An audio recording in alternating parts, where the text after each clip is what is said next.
The top 80 richest persons in the world today are worth as much as half of all people on the planet, or around 3.5 billion people, and control 48% of the world's wealth. Without a doubt, there is a gap between the rich and the poor when these numbers are taken into account. Although a lot of people think that these wealthy people got rich by winning the lottery or being born into fortune, that isn't the case. In reality, only 11 out of the top 80 richest people had their fortunes passed down to them. The other 69 had acquired their wealth through their own perseverance and hard work. That is why in this video, we will share with you what separates rich people from poor people.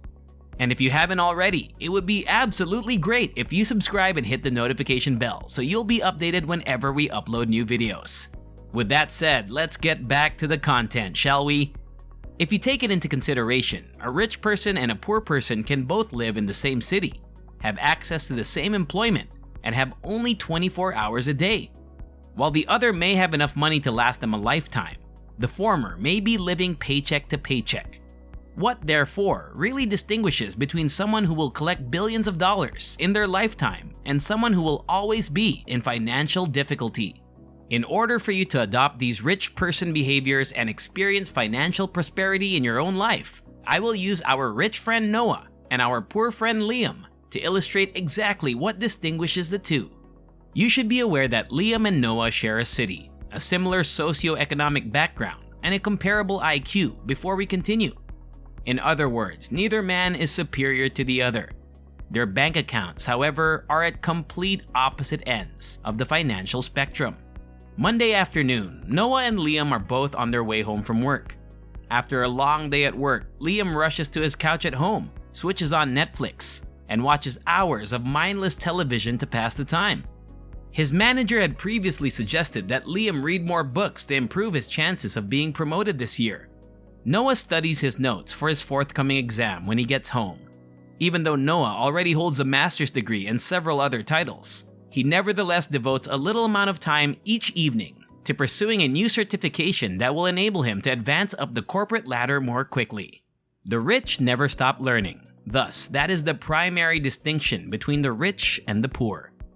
The following day at work, Liam's boss starts giving out bonuses to every one of the employees, and he only received a $100 bonus, much less than all of his colleagues. His boss continues by pointing out that Liam never stays late to assist his staff, and that his output has decreased ever since he began. When his supervisor approaches Noah, who is working on a project across town, Noah is deep into it. He receives an envelope from his employer, which he opens to reveal a $10,000 check in his name. In shock, Noah expresses his gratitude for the hefty bonus.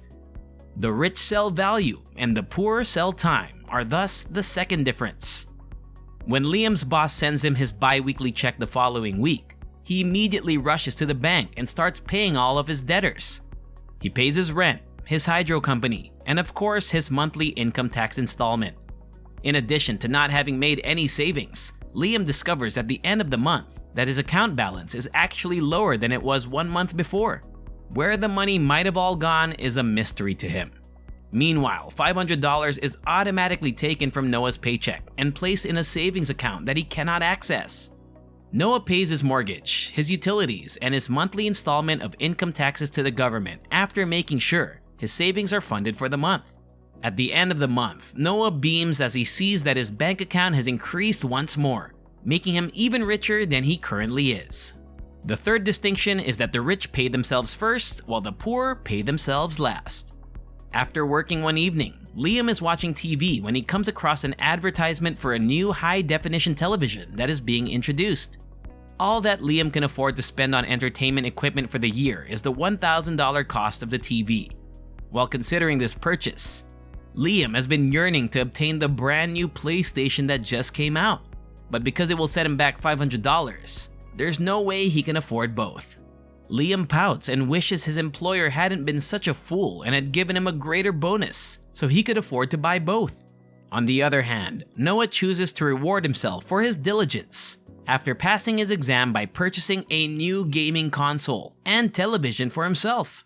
The new ultra-modern TV and the PlayStation system are two items Noah truly wants, but can only afford to spend $1,000 on. How can Noah have both, he wonders. He believes he can take on a side consulting project and earn the extra $500 he requires. The fourth difference is the rich have a growth mindset, while the poor have a fixed mindset. Before we get going, feel free to share your own experiences while navigating through financial freedom. And what are your realizations so far? Once you're done, let's continue. Liam has made getting a frappuccino from Starbucks an essential part of his morning ritual because he hates going to work every day. Liam is more than glad to exchange $5 every day for his morning caffeine boost, since he knows he couldn't even get through a few hours at work without his sugar-filled coffee. In contrast, Noah regularly strolls past Starbucks and opts to sip the free coffee provided at work rather than purchasing an expensive latte. Even if the coffee isn't quite as excellent as a Starbucks beverage, he still thinks that the $5 a day that he can save on coffee is well worth it. Noah has been putting aside $5 per day for a year and now has $1,500, which he plans to spend to join his buddies on an all-inclusive vacation to Mexico. Noah is aware of the fact that holding up on gratification makes him more like his wealthy peers. Turning down a daily latte was simple when thinking about all the fun he would have with his pals on the beach in Mexico. According to researchers, being able to foresee greater future rewards makes one much less inclined to give into short-term pleasures. As a result, the difference number 5 is that while the poor want instant gratification, the rich are aware of the power of delayed gratification. As the economy begins to struggle, many businesses start to reduce staff as a cost-cutting measure. One afternoon, as Liam is barely working to keep his job, while sitting at his desk and surfing through Facebook, his supervisor sends him a note. "Please turn in your laptop and badge at the front desk. We are terminating your employment." And Liam starts to panic about how he will pay his rent and other expenses now that his only source of income has been eliminated. After being dismissed, Liam started to question whether his long-held belief that working meant having a secure job was incorrect. Liam had always taken employment to entail having job security. Regrettably for Noah, his boss also fires him.